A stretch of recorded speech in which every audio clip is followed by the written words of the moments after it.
tinted waters, captivating wildlife, and opportunity in Florida's Gulf Coast, luring fishermen in. Well, I love the water.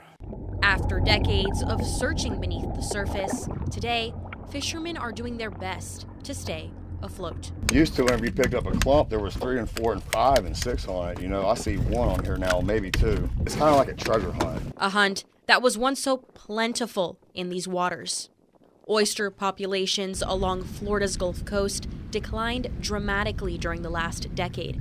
Places like Apalachicola Bay, known as the state's oyster capital, lost 90% of its oysters. That's a huge decline, and it's declining rapidly. That drop led the Florida Fish and Wildlife Conservation Commission to ban oystering in the estuary in 2020. The ban is scheduled to lift in 2 months. But oystermen along the coast are still facing the consequences of a population decline. It's a hard lifestyle, but you are free. James Richburg's passion drives him forward.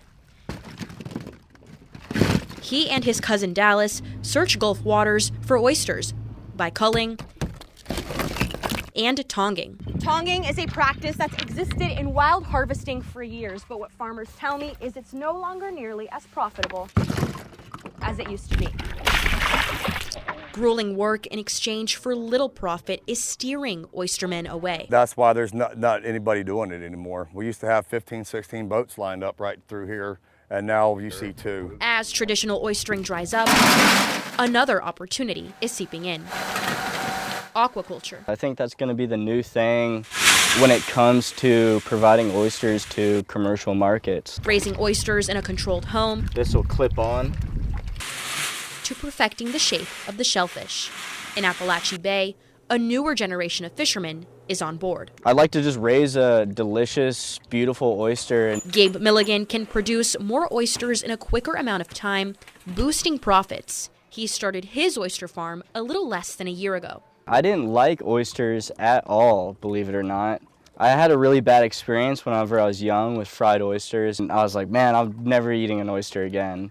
He realized oysters taste a little better when he's part of the prepping. And I just love being out here, and I just love to make a good living off of it. Fellow farmer Dewey Hawk says the growth of aquaculture today can help restore natural oystering and the health of the coast long term.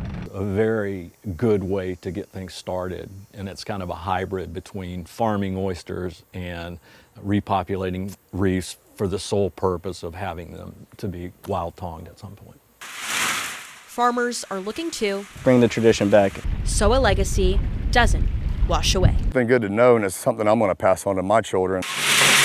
Along Florida's Gulf Coast, Nicole Beltran, WUFT News.